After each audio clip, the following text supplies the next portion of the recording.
दोस्तों, आजकल की इस भागती दुनिया में हम इतने व्यस्त हो गए हैं कि खुद को ही भूलने लगे हैं। हमारे मन में इतने विचार चलते रहते हैं कि वे हमें शांति से बैठने ही नहीं देते। जब कभी थोड़ा सा समय मिलता है तो हमारे दिमाग में फिर से तमाम विचार आने लगते हैं। हम यह भूल जाते हैं कि हम शांति से बैठे हैं या नहीं। हमारा दिमाग विचारों से इतना भर जाता है कि वह हमें शांति से एक जगह बैठने ही नहीं देता।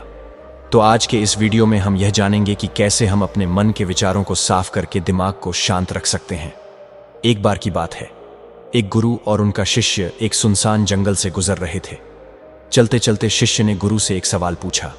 उसने कहा, गुरुजी, ऐसा क्यों होता है कि कुछ लोगों के पास कुछ भी नहीं होता लेकिन फिर भी वे खुश रहते हैं, और कुछ लोगों के पास सब कुछ होते हुए भी उनके चेहरे पर उदासी साफ दिखाई देती है?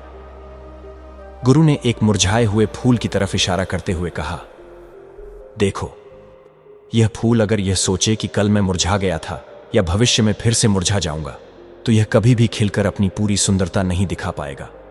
यह फूल अपने वर्तमान में जीता है, इसीलिए यह खिलता है।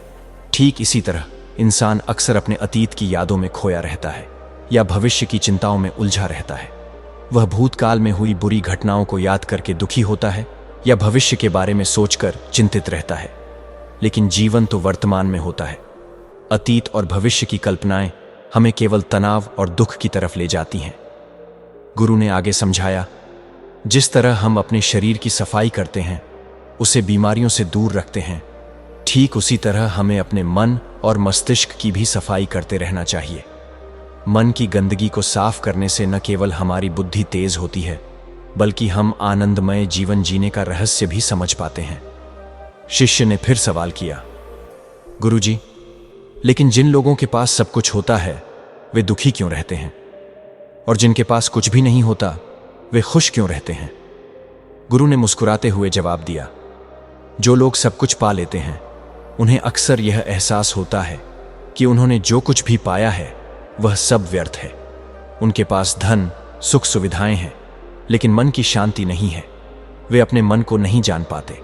दूसरी ओर जिनके पास कुछ भी नहीं होता, उनके पास एक उम्मीद होती है। वे सब कुछ पाने की लालसा रखते हैं और यही लालसा उन्हें खुश रखती है। वे हमेशा आगे बढ़ने की ऊर्जा से भरे रहते हैं। गुरु ने एक सूखे पेड़ की तरफ इशारा करते हुए कहा, देखो, ये पेड़ कभी हरा भरा रहा होगा, इस पर फल लगे होंगे, पक्षी आते होंगे, लेकिन आज यह सूख गया है। यह पेड़ भी नहीं जानता था कि एक दिन इसकी यह हालत हो जाएगी। ठीक इसी तरह इंसान अपने जीवन की दौड़ में इतना व्यस्त हो जाता है कि वह यह भूल जाता है कि इस दौड़ का अंत तो मृत्यु है। वह चीजों को इकट्ठा करने में लगा रहता है, लेकिन जीवन को जीना भूल जाता है। गुरु ने शिष्य को मन को शांत करने के कुछ उपाय बताए। उन्होंने कहा, अगर तुम्हारे मन में कोई भावना है तो उसे दबाओ मत। अगर रोने का मन करे तो रो लो। अगर खुशी हो तो खुलकर हंसो। भावनाओं को दबाने से वे अंदर ही अंदर तुम्हें खाएंगी। जीवन में कम से कम एक ऐसा व्यक्ति जरूर होना चाहिए जिसके सामने तुम अपने मन की सारी बातें कह सको, चाहे वह अच्छी हो या बुरी। नियमित रूप से योग और ध्यान करो। इससे तुम्हारा मन शांत होगा और तुम वर्तमान में जीना सीखोगे। गुरु ने शिष्य को 21 दिन का एक अभ्यास बताया। उन्होंने कहा, अगर तुम्हारे मन में कोई बात है तो उसे व्यक्त करो, चाहे वह अच्छी हो या बुरी। दूसरों को प्रभावित करने के लिए झूठ मत बोलो, जो सच है वही बोलो। रोजाना योग करो और अच्छी नींद लो, इससे तुम्हारा मन शांत होगा।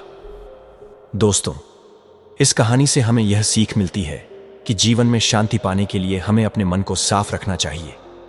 अतीत और भविष्य की चिंताओं को छोड़कर वर्तमान में जीना चाहिए। भावनाओं को दबाने के बजाय उन्हें व्यक्त करना चाहिए। अगर आपको यह वीडियो पसंद आया हो तो इसे लाइक और शेयर करें। हमारे चैनल को सब्सक्राइब करें और कमेंट में नमो बुद्धाय लिखकर अपनी राय जरूर दें। धन्यवाद।